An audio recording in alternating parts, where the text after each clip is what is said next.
anything wrong, they're suddenly going to be in the spotlight. And that's just a kind of a strange scenario that we're finding ourselves in. As to why they released it, I mean, look, the grand jury materials, I think, were kind of properly protected by a judge who said, no, it's not enough just that the world's really excited and wants to know kind of scurrilous details about Epstein and Maxwell. The judge, I think, properly respected the statutory protections we have. Control is slipping fast, and someone big is panicking to hold it together. For years, people saw Oprah Winfrey as untouchable, clean, and above every scandal. Until now, the pattern is flashing red, loud, and impossible to silence. This was supposed to be old news, harmless, distant history, but it's back and louder than ever.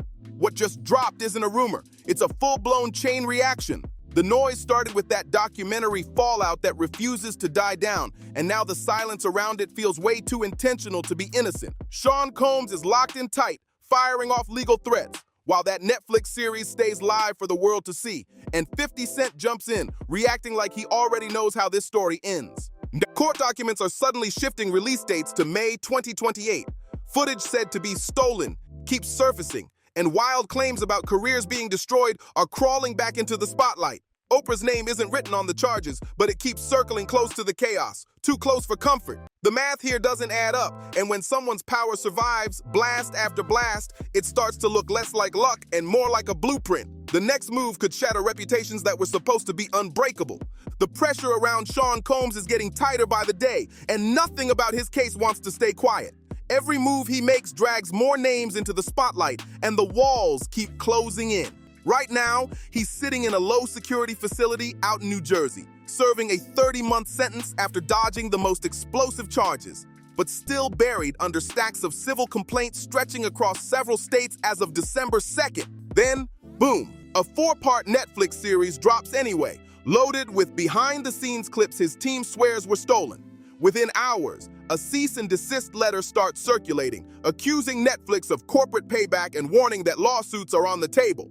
A rep for Combs confirms he's considering all legal options, even as his release date quietly shifts yet again, now pushed to late May 2028. On the surface, it looks like standard damage control, but insiders are whispering that this is way deeper. Combs isn't just battling a streaming giant, he's fighting for control of the story itself. That's where the real tension starts bleeding out. The series stays online, the footage remains public, and suddenly, people who used to orbit his empire are being dragged back into conversations they thought were long dead. Then comes the twist that makes zero sense. Combs' team is screaming that the project's a smear campaign, a straight-up setup. But Netflix fires back with total confidence, claiming the material is legally obtained and unrelated to prior negotiations. They even point to past courtroom wins as proof they're ready for the heat. That kind of flex doesn't sound like panic, it sounds like preparation. And right in the middle of it all, Curtis, 50 Cent Jackson, listed as an executive producer. He swears he didn't touch the creative side. The department has finally released some of the highly anticipated Epstein files. More than 300,000 pages of documents related to the late convicted offender were made public today.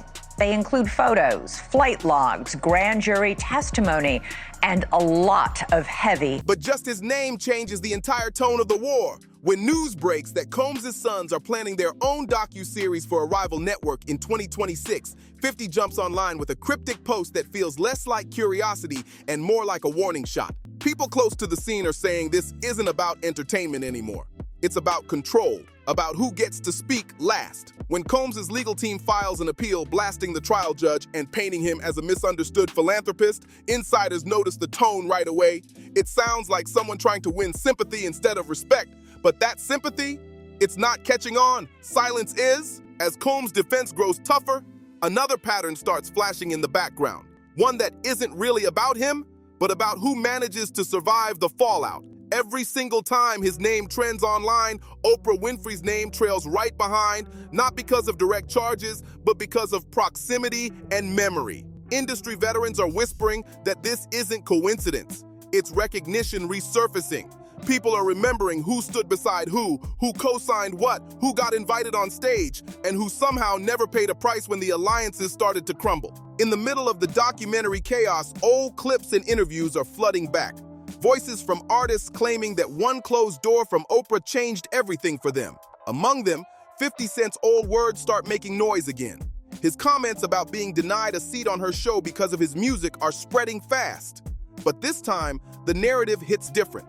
It's not painted as bitterness, but as proof. He once called her show the confirmation of success, something he says he was permanently shut out from. And now, with Combs fighting to reclaim his voice from behind walls, the contrast is striking. One man silenced and locked away, threatening lawsuits, while the other's name keeps floating above the storm like nothing can touch it. Another name once orbiting Sean Combs' world stays calm in public.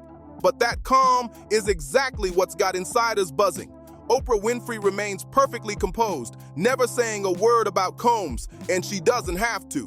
But those close to multiple production houses claim her silence feels less like distance and more like strategy. A calculated move, not a coincidence. It's not the first time a powerful man's empire has crumbled while Oprah walks away untouched. The shadow of Harvey Weinstein's conviction still lingers over every industry conversation, especially after Singer Seal once accused Oprah of knowing about Weinstein's actions for years and doing nothing. Then Rose McGowan stepped up, calling Oprah fake and accusing her of protecting a system built to shield power, not expose it. None of these claims are new, but in the middle of this latest Hollywood storm, they're starting to sound louder. Behind closed doors, executives are quietly asking the same question. Why are some of Oprah's past connections brushed off as coincidences, while others get branded as complicity? Her old statements expressing shock after each new revelation are now being replayed and dissected by critics who say her reactions feel too polished, too rehearsed, especially when compared to how fiercely she once called out others for far less. This isn't just about accusation, it's about symmetry. And when patterns start mirroring themselves too perfectly, people get suspicious. Whispers are getting louder as fans and insiders begin linking the current chaos to an older scandal that never really disappeared.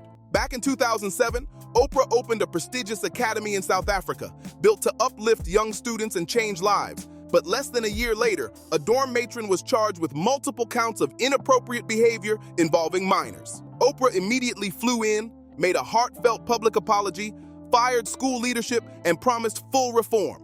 The official story wrapped neatly, but the rumors never did. Over the years, new reports surfaced. Claims of ongoing investigations, troubling student behavior, and even the shocking case of a newborn found on campus. None of it legally tied back to Oprah, yet the speculation refused to fade.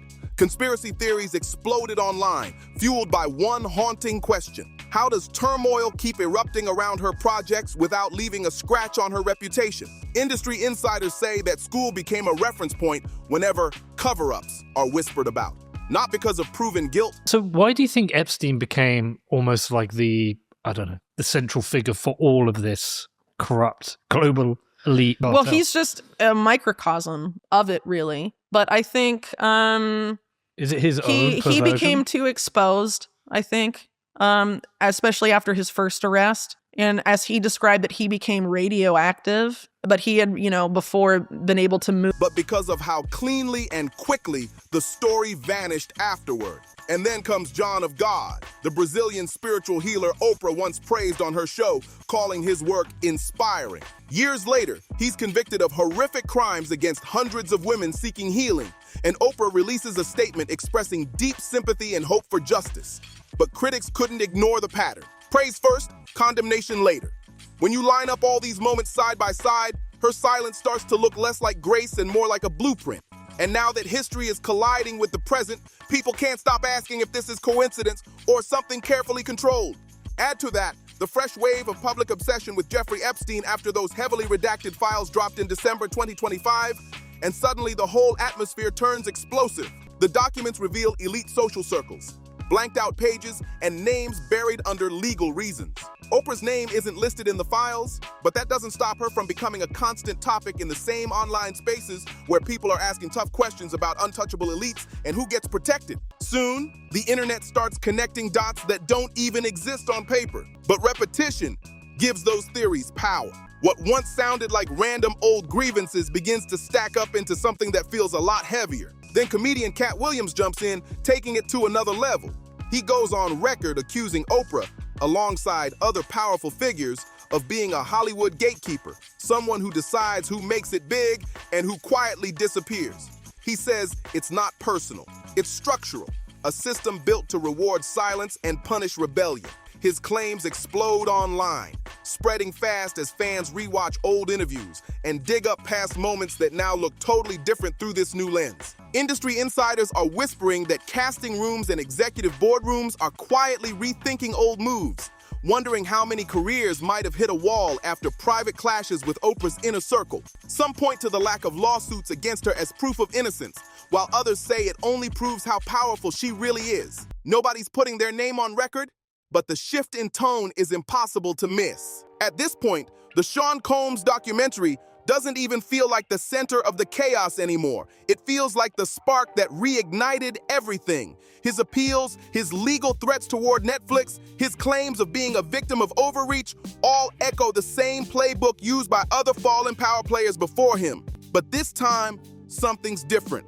Combs is isolated, cut off, and surrounded by silence. Even his son's attempt to take back control with their own upcoming docuseries is being met with skepticism, as rival voices question their motives and truthfulness. Meanwhile, Oprah stays cool and composed, her image untouched, her brand stronger than ever. That contrast right there, it's what's keeping Hollywood on edge. Because the real question isn't just who did what anymore, it's who's allowed to survive after the exposure. Behind closed doors, insiders are starting to admit something chilling. The industry isn't truly scared of scandal. It's scared of imbalance, of what happens when power keeps protecting the same few names again and again. Right now, the imbalance in Hollywood is getting too loud to ignore. What's shaking people isn't one single accusation. It's how perfectly old stories seem to blend into the present chaos. Executives who once brushed off past complaints as personality conflicts are suddenly looking again, realizing those moments might not have been random. They might have been coordinated. Well, a dog and a cat with interesting names, to say the least. Yeah. That's Oprah. That's Oprah. Yeah. Okay. Take Monique's story, for example. She's spoken about how her career suddenly froze after refusing unpaid promo work. And insiders say the money was never the real issue. It was the reaction. Doors slammed shut almost instantly. Casting talks shifted overnight. Invites stopped showing up. Phones went silent. No threats, no broken contracts, just quiet erasure. People close to her call it coincidence. But industry veterans whisper something different. They say once you're branded difficult by the wrong person, the system doesn't need to attack you directly. It just stops letting you in. That same warning is making rounds again because it fits what so many others describe. No big public fight, no scandal, just a slow, deliberate disappearance. In a business built entirely on visibility and access, being shut out is the punishment. And the same power dynamic plays out when it comes to public accountability. Oprah's voice still carries massive weight when she chooses to speak, especially when the topic is powerful men accused of serious misconduct. Her words often shape how the world reacts, setting the tone for who gets sympathy and who gets shut out. She becomes the moral center of the storm, the one who defines who the villains are and who gets forgiven. Critics are getting louder, saying Oprah's public reactions feel selective. When some figures fall from grace, she moves fast. Her condemnation sharp, final, and moral. But when the collapse happens inside her own orbit, the response shifts. Suddenly, it's all quiet reflection or polished silence. That's why Seal's old accusation, that she'd known about Harvey Weinstein's behavior for years, has started picking up steam again. Not because of new proof, but because the pattern keeps repeating. The idea that there would be a list does defy common sense for any common criminal. Why would you maintain your own evidentiary criminality? But to Jason Chaffetz's point, that doesn't mean there aren't clients. Just because there might not be a list doesn't mean there are not clients. And Ghislaine Maxwell could be put to the test on naming the names, creating the list after the fact of people that she saw. Rose McGowan's outrage hits the same nerve. It's not just anger anymore, it's recognition. Their words echo in a world that's growing tired of secrecy. Redacted files, sealed settlements, NDAs, they're no longer abstract ideas, they're tools of power, and people know it. Every time Epstein's name resurfaces, that frustration reignites. Too many blacked out pages, too many hidden names, too much protection for the same small circle at the top.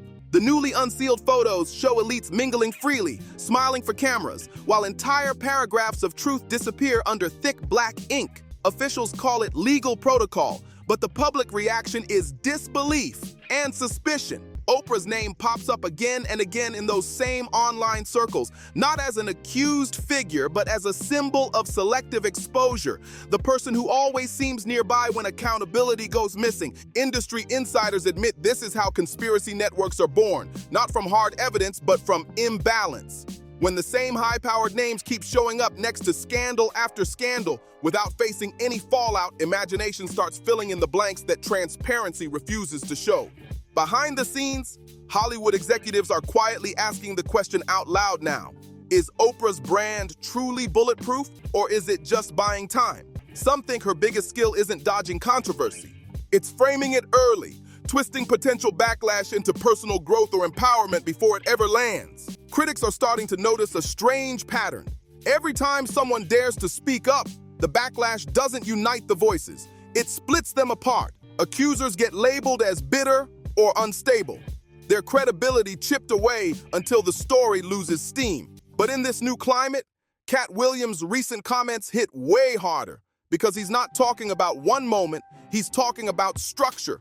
He claims there's an unspoken agreement among the elites, a quiet pact to protect their own power and keep the system locked. Publicly, people laugh it off or roll their eyes. But behind closed doors, insiders admit he's just saying what many are too scared to voice. It's not shocking to think influence works behind the scenes.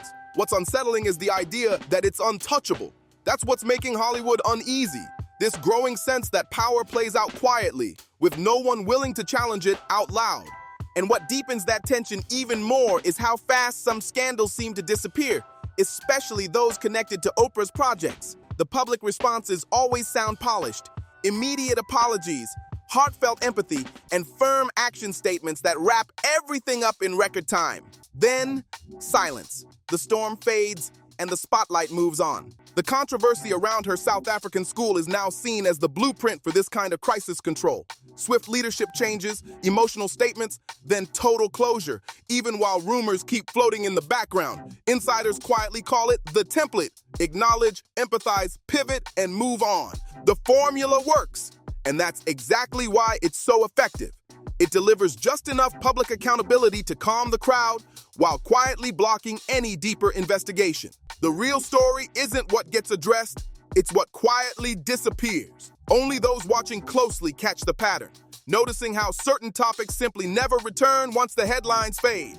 And under all that, there's money, big money. Oprah's influence stretches across film studios, book empires, streaming giants, and massive philanthropic networks. That kind of reach changes everything, because disagreement suddenly carries a price tag. People who push back publicly often get painted as jealous, unstable, or chasing clout, while those who stay aligned with her platform gain protection, spotlight, and credibility. Insiders whisper that this isn't corruption, it's structure. Nothing illegal, nothing overt, just a system where loyalty pays and dissent costs. It's a loyalty economy, one where silence is the currency that keeps the empire steady. Everyone knows the rules, even if no one says them out loud. And that's why the current tension feels so rare. When Sean Combs starts threatening lawsuits and Netflix refuses to back down, it flips the script. In an industry built on quiet compromises, that kind of open defiance shocks everyone. For once, a major player didn't bow to the pressure, and that single act of resistance might just shift the balance of who gets to stay untouchable. The pressure is reaching a breaking point, because none of this exists in isolation anymore. Every new scandal seems to drag the old ones right back into the light. Each leaked clip, each court filing, every so-called reaction online reawakens wounds that never really healed. And through it all, Oprah's continued distance from any real consequence has become the thread that ties every story together. Insiders say the question isn't even about truth versus lies anymore. It's about balance. People want to know if accountability is applied equally, or if some names will always float above the fallout. That question is what's driving the conversation now, and the answer will decide not just her legacy, but the trust in the entire machine that built her up. The mood has shifted from curiosity to quiet expectation. The world isn't waiting for Oprah's next statement. They're waiting to see who around her breaks formation first. Getting paid a fraction of the cost. I'm tired of hearing my sisters say the same thing over and over. Who speaks up? Who steps back? And who keeps defending her when the tension starts to sting? Right now, silence from her allies speaks louder than any denial could. Behind the scenes, the industry is holding its breath, watching for the fracture point. That one moment when the wall of protection finally cracks, or when a former insider decides that telling the truth is worth the fallout. Until that happens, speculation rules the room, and the narrative keeps coiling tighter, powered just as much by what's missing as by what's said. The tension is boiling over, because none of this stands alone anymore. Every new controversy pulls the old ones right back into the spotlight, like ghosts that refuse to stay buried. Each documentary leak, each court motion, each whispered update reopens wounds that never truly closed. And through all of it, Oprah's untouched image has become the thread connecting stories that otherwise might have stayed separate. According to insiders, the real question isn't what's true or false anymore. It's who actually gets held accountable. That's the battle line now. Because the answer doesn't just shape how people see Oprah. It shapes trust in the whole machine that lifted her to the top. The ecosystem that built her success now finds itself on trial in the court of public opinion. The conversation has shifted hard, from curiosity to full-blown anticipation. No one's waiting for Oprah's response. They're watching her circle. The producers, actors, and friends who once praised her every move. Will they stay loyal or start backing away? Right now, the silence around her is deafening.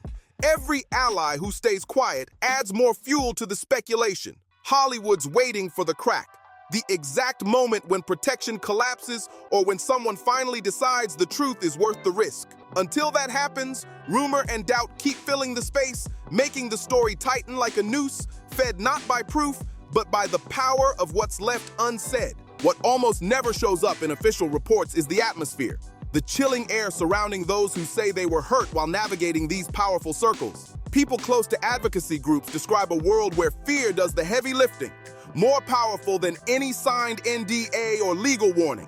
Technically, reporting misconduct is possible, but emotionally, it's almost unthinkable.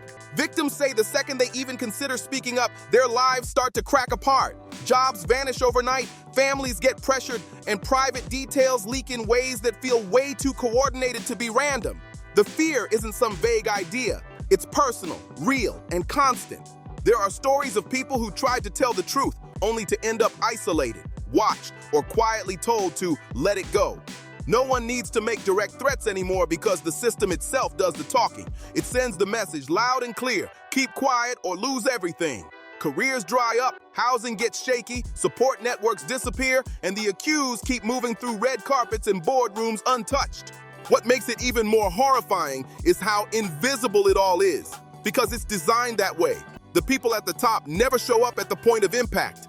Instead, there's a whole wall of intermediaries. Legal teams, crisis managers, PR reps, charitable fronts, and friendly media allies. All perfectly placed to absorb the heat while keeping the real power untouched. It's not chaos, it's coordination. And that's what makes it so terrifying. When complaints finally surface, they don't spark justice, they get rerouted. The system wraps them in polished language about care and healing, but what it really delivers is delay. Paper trails vanish between agencies, jurisdictions blur, and victims are gently pushed toward private recovery instead of public accountability. Insiders whisper that none of this is random. It's a learned skill, perfected over years. In elite spaces, scandal isn't treated like a human tragedy. It's treated like a PR inconvenience to be managed, not addressed. And that's where things turn chilling. Every failed attempt to report becomes another warning sign for the next person. The message spreads quietly. Speaking up means getting buried. The cycle feeds itself. A machine built on silence, powered by fear. What makes it worse is how philanthropy gets used as a shield. Massive charity drives, scholarships, and global initiatives create moral armor, good deeds that buy protection when scrutiny hits. Defenders rush to list the schools built, the lives changed, the millions donated, and just like that, the heat shifts away from the person and towards some faceless system or one unlucky scapegoat already sacrificed. People close to survivors say that's the part that breaks them the most. Their pain gets treated like bad timing, like noise interrupting a legacy the world refuses to question. The public sees generosity and inspiration, but behind closed doors, insiders see leverage. Victims have learned a brutal truth. The more beloved someone is, the more dangerous it becomes to challenge them. Speaking up stops feeling brave. It starts feeling suicidal for your career, your safety, your life stability. So silence isn't cowardice, it's survival. And as this pattern comes into sharper focus, the story stops being about one powerful figure. It exposes an entire machine built to protect itself, no matter who gets crushed underneath. The real horror isn't just what allegedly happens behind closed doors, it's what comes after. The eerie calm, the perfectly managed statements, the way the world moves on like nothing happened. It's the quiet understanding that some people live outside the rules, that consequence just doesn't reach them. Meanwhile, those who were hurt are left carrying the weight in silence, while the powerful keep attending galas, launching projects, and shaping culture without a single crack in their image. The question now isn't whether this system exists, it's how long it can keep hiding once enough people start to see its outline, because the coincidences are stacking too neatly to ignore. If so many careers mysteriously stall after crossing her, can that really just be bad luck? Or is it design? And if predators keep surfacing inside her orbit before exposure, are we looking at random proximity or a pattern flashing like a warning light? If accountability always stops right where power begins, then who's drawing that line? And if silence keeps protecting the same names over and over, what's it going to take to finally break it? This story isn't over, not even close. It's still shifting, still unfolding in real time, and every day more people are quietly picking sides, even if they're not brave enough to admit it out loud yet.